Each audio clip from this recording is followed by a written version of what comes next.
क्या आपने कभी सोचा है कि मेरे इस मानवीय जीवन का क्या अस्तित्व है? मेरे लिए इस मानव जीवन जो कि ईश्वर की अनमोल देन है उसकी क्या महत्वता है? क्या आपने कभी अपने आप को गहराइयों से जानने का प्रयास किया है, समझने का प्रयास किया है? मानवीय तौर पर कहा जाए तो हम इस जीवन को सिर्फ अपनी ज़रूरतों को पूरा करते-करते ही व्यतीत कर देते हैं। एक मनुष्य के लिए उसकी ज़रूरत क्या है? रोटी, कपड़ा और मकान, यही ना? पर असल सत्य यह नहीं है। हर मनुष्य का जन्म इस धरती पर एक विशेष कारण से होता है, जिसे हम धीरे-धीरे समय के साथ समझते चले जाते हैं। कई लोग अपनी इस मानवीय जीवन के सत्य को समझ ही नहीं पाते हैं, क्योंकि वे हमेशा निगेटिव सोच ही रखते हैं। यही अंतर निगेटिव और पॉजिटिव सोच में। जहाँ नकारात्मक सोच हमारे लिए समस्याएं पैदा करती हैं, वही सकारात्मक सोच हमारे लिए नए अवसर लाती है। आइए हम इस जीवन के इस सत्य को एक कहानी द्वारा समझने की कोशिश करते हैं। इस कहानी का नाम है धनवान सेठ की कहानी। ये कहानी एक धनवान व्यक्ति पर आधारित है। एक गांव में एक बहुत बड़ा धनवान व्यक्ति रहता था। लोग उसे सेठ धनीराम कहते थे। उस सेठ के पास प्रचुर मात्रा में धन संपत्ति थी, जिसके कारण उसके सगे संबंधी, रिश्तेदार, भाई बहन हमेशा उसे घेरे रहते थे। वे उन्हीं के राग अलापते रहते थे। सेठ भी उन सभी लोगों की काफी मदद करता था। तभी अचानक कुछ समय बाद सेठ को भयंकर रोग लग गया। इस भयंकर बीमारी का सेठ ने बहुत उपचार करवाया, लेकिन इस इलाज से उसका इलाज नहीं हो सका। आखिरकार सेठ की मृत्यु हो गई। यमदूत उस सेठ को अपने साथ ले जाने के लिए आ गए।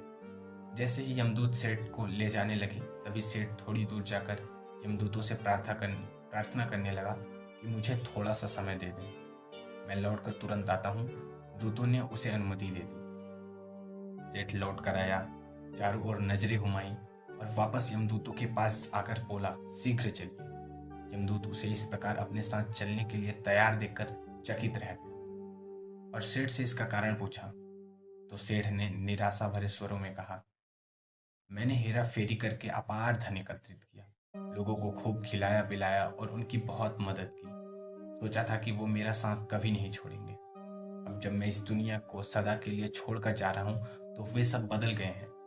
मेरे लिए दुखी होने के बजाय ये अभी से मेरी संपत्ति को बांटने की योजना बनाने लगे।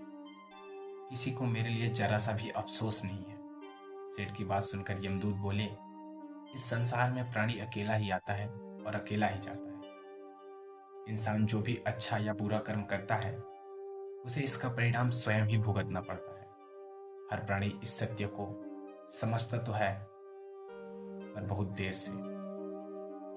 इस कहानी से हमें जीवन की ये सीख मिलती है कि हम इस बात को अपने जीवन में भी देख रहे हैं। लोग जीवन के सत्य को भूलकर मानव द्वारा बनाए गए जाल जैसे लालच, रुपए, पैसा, बुराई आदि तले दब गए।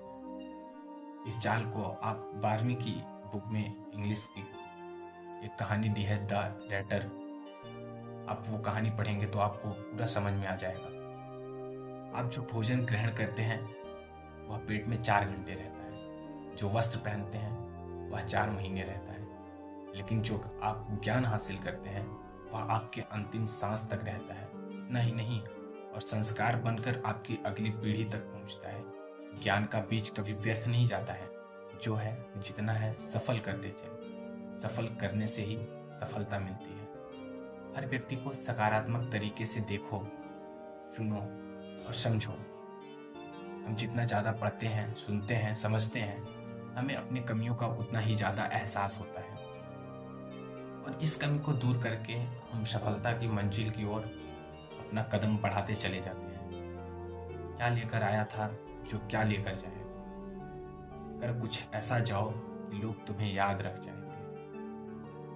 क्या लेकर आया था जो क्या लेकर जाएगा। कर कुछ ऐसा जाओ कि लोग तुम्हें याद रख जाएंगे। आपको बस इतना करना है कि कोशिश करो कि गलत काम ना करो। कोशिश करो कि गलत काम नहीं करना है। किसी चीज को लेकर ज्यादा लालची नहीं होना है। लाइफ को एंजॉय करते जाओ। यदि आपका कोई सुझाव और सवाल हो मुझसे तो कमेंट करके जरूर बताइए। मैं आपके लिए बेहतर से बेहतर वीडियो बनाने का प्रयास करूँगा। आई होप आपको वीडियो के माध्यम से कुछ ना कुछ सीखने को जरूर मिला होगा। और ऐसी ही नई नई प्रेरक बातें साझा करने के लिए आप चैनल को सब्सक्राइब करके बेल आइकन को ऑल कर लें। मिलते हैं अगली वीडियो में किसी नए टॉपिक के साथ। तब तक के लिए जय हिंद, जय भारत।